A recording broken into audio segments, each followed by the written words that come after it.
Hey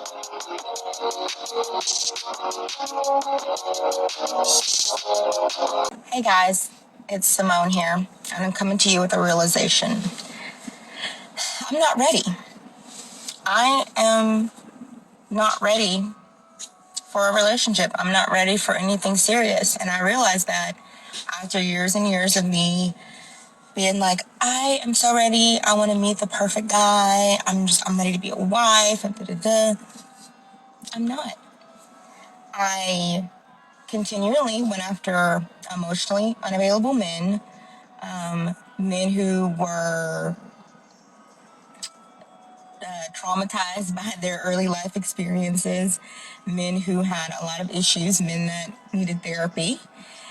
And that's not a coincidence. I realized it.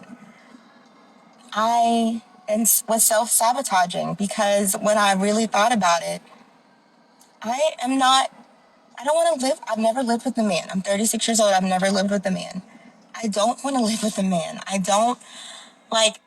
am so comfortable being in my home, in my space, with my child, and we have our routine and we have the way things run in our house, that I don't know what kind of person would make me want to give that up. And I really thought about it, like, I'm not ready. The problem is me, and I'm purposely going after men, subconsciously, of course not. I'm not realizing it, but I'm going after men who I know are not available, who I know are not going to give me the life that I want or the life that I thought that I wanted. Like, maybe when my kid is out of school, we have 3 years left, maybe then, but as of now, I could care less about dating and about men. So many traumatic stories, and I'm still not done with the dating in Dallas stories and like dating in general stories. But I try to get that out there. Like, the realization is mind-blowing. I actually want to thank this woman for her rare gift of self-awareness, her being an American woman. For any of you guys who would take a look at this lady and see that you want to be a part of this, an overweight woman who's already given birth to someone else's child, a child who's a freshman in high school, according to her account. She's telling you off top, and when someone tells you who they are, your best bet is to believe them, that she's bringing somebody else's baggage and that she has a habit of choosing men who are the exact wrong type of man a woman wants to be involved with for a long-term situation. I don't think this is a good move, guys. I think you should see a woman like this telling you this kind of story and make it your business and getting in the habit of exiting stage right, like Snagglepuss from those old Hanna-Barbera cartoons. Women like this are broken beyond repair, and it's not your job to step in as a cleanup man. Don't save her. She don't wanna be saved. Don't save her. She told us in no uncertain terms that she's a bad deal. She's told us that after almost 40 years on this planet, she's never lived with a man, and therefore she's never lived under a man's guidance, under his structure, under his leadership.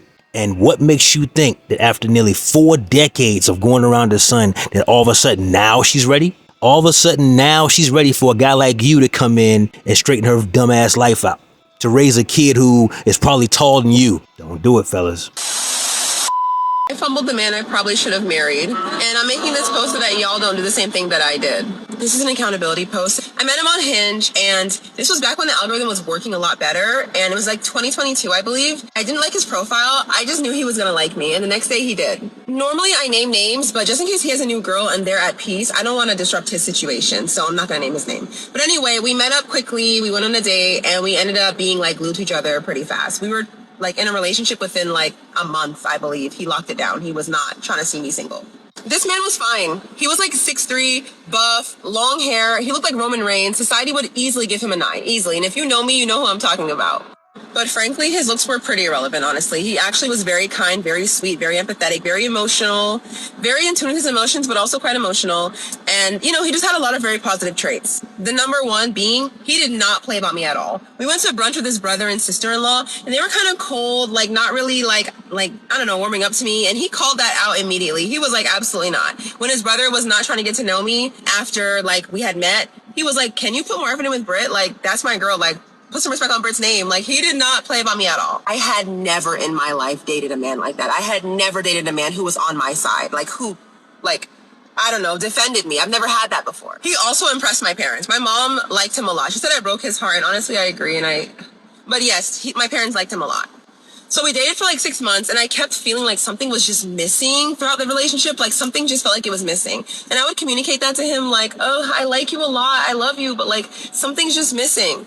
And I didn't know what it was. And this poor guy was just doing his best to try to figure out what was missing, like trying to make adjustments, but like he just couldn't figure it out, and neither could I, because I didn't have the self-awareness that I have now. What was missing was chaos. No matter how many adjustments he was willing to make, he couldn't adjust himself to become a chaotic, toxic man when he just wasn't that. And that's all I had ever been used to. You see, I had not taken the time to like truly heal myself after my relationship prior to him, which was with an abusive guy. Very abusive, emotionally avoidant guy. Emotionally unavailable, everything. Okay, I had not healed from that. Not enough to be with a person who was safe. And so one day when he pissed me off, I broke up with him like on a whim. Because the majority of my prior relationships were with like antagonistic men, I was not ready to receive someone who was safe and loving and kind and caring. Maybe I didn't think I deserved it. Maybe I couldn't recognize what it was. My nervous system didn't know what to do with safe. You do not want to be the first good this woman has ever met in her life. No. She is going, bro. She gonna destroy you, bro. She gonna mishandle you, bro. You get what I'm saying? All that chaos that she been dealing with, bro. No, bro. You gotta realize, is you being a good man, for all the fellas listening to this, if you know you're a good man, you gotta realize you're a patient man, you're an understanding man, right? You got foresight on where you wanna take your life, where you see you being at, and all that type of stuff. If a woman ain't never had a good man in her life, bro, she don't understand the vision. She has no foresight. You get what I'm saying? She doesn't have patience. All she knows is combative things. And then she's picked up a lot of trauma that she's not letting go. You get what I'm saying? So all of that balled up into one woman, bro, 9 times out of 10, that woman will destroy you, bro. My parents were kind of emotionally unavailable. Growing up in that dynamic, you kind of look for that in partners as well. So I ended up with emotionally unavailable men, back to back to back. That brings me to my next point. For a while, what I felt like the relationship was lacking was him being a true leader. He would defer to me to make a lot of decisions because he felt like I was more intelligent than him. He would want me to like plan stuff. He would want me to just like make a lot of choices that I felt like the man should make. And I just didn't want to do that. I wanted like a leader in the way that I saw leader, how I viewed it. But like, knowing that he has weaknesses and that I have strengths, and then deferring to me where he's weak and letting him take the reins where he's strong is leadership. Like, okay, he could lead when it comes to protecting and providing and whatever, but he may have needed help with planning and stuff that he's not so good at. But I just couldn't see that at the time because I was dumb. I thought I needed 10 out of 10 boxes checked. But relationships are not found, they are built. Soulmates are built. Boxes can be built. If the person is at 7 or 8 and the last 2 need some work, you can meet them halfway. They can meet you halfway. Adjustments can be made. You don't have to break up. So though he had 8 of my 10 boxes, I was still too traumatized to accept him. I couldn't regulate my own nervous system fully yet. I had gotten to that point at 25 and met a very abusive man at 26, and I lost all my progress. So I still needed chaos, and I ruined it.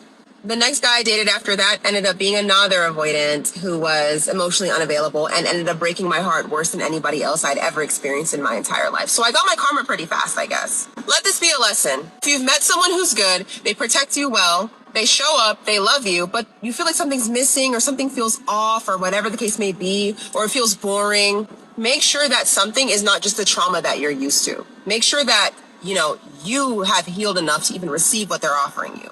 You don't need a perfect man. You just need a man that checks enough boxes that you can work with the rest. Anyway, that angel wasn't even on social media like that, so he'll probably never see this, but still, you do see this. I hope you're doing great. Yo, shout out to JR Wisdom, guys. Links to the original video pinned down at the top comment. So this woman, who most men would see as objectively attractive, the cheekbones, nice figure, most guys would see her out in the wild and say, man, I need to be a part of that. Those big hoop earrings do not lie, gentlemen. If you know, you know. Those big hoop earrings almost always mean the chick wearing them is for the streets. She told us from the time she lost her virginity, all she's ever been attracted to and sought after are men who are there to use her as practice. She was not built to be treated well from the very beginning. Apparently that's her parents' fault. Go figure that. But also, she said she met this guy on Hinge. Dude, what, 6'3"? Guy hits the gym. He's making money. Handsome guy objectively across the board. But he's a simp. Why? Because she didn't match with him. He matched with her. So what does that mean? That means that she gave him a shot. And when a woman gives you a shot, gentlemen, that means you are her last option. You are 55th from the top. And that's never somewhere you want to be. Because just like she said, the split second something went wrong, she threw him away. Meanwhile, she got dragged through the mud, the muck, and the mire by dudes less than him who treated her like garbage. She couldn't break away. Not fast enough. And matter of fact, we know she was gutter garbage. Despite her appearance, because I'll give it to her. Looks alone, even I'd smash. Even I'd take her down off of looks. But it's more than looks for the woman, guys. It's what's inside of you. From the abundance of the heart, the mouth speaketh. Even scripture tells us that. And shout out to his brother and his sister-in-law. When he met this chick for the first time, him and his wife saw right through her, like the world's cleanest glass window. And he, the brother, the ex-boyfriend, is going out of his way to protect honor she does not even have. And what good did it do him? What good did it do him to spend all that money to wine her, dine her, date her, knowing full well in circles like these that attraction simply cannot be negotiated? Not sexual attraction. Not, I want to tear your clothes off with my teeth and I don't want to use condoms because I want your seed inside of me. Nah, you can't negotiate that. You can't nice guy your way into that. You cannot treat her well enough for that. It's either in her or it's not. She either wants you or she don't. And from the very beginning, her words, not mine, I didn't match with this guy. He matched with me. So she gave him a chance. It's not where you want to be, guys. If you're not her first option, you're not even an option. And this guy found it the hard way. Now, hopefully, he learned some valuable life lessons from this. Hopefully, he found content like mine 20 minutes after the breakup. And he's never going to do that ever again. He's learned. He's built the callus. And going forward, any relationship he goes into now, he'll go into with his eyes wide open. And his heart just barely open. Because that's how we as men protect ourselves from modern women. Now, hopefully, it sounds like dude made decent money. Hopefully, he'll get his passport and take his show on the road where men like him are sought after. But if he plans to stay here in the States, this Brittany, I think her name was, this girls like her are fuckboy factories. Be careful out here, gentlemen. Do not be a broken woman's first good man. She will tear you down to the studs and then bulldoze her way from the front of the house all the way to the backyard. And she'll do it with a smile on her face. And she and her friends will laugh until their stomachs hurt when she tells them the story. That's all I got for today, fellas. That's my time. Like the video, comment down below. Share with a friend and subscribe to the channel if you haven't already. Never let your brother suffer in silence when the truth can set him free. Networkers, we working. Until next time.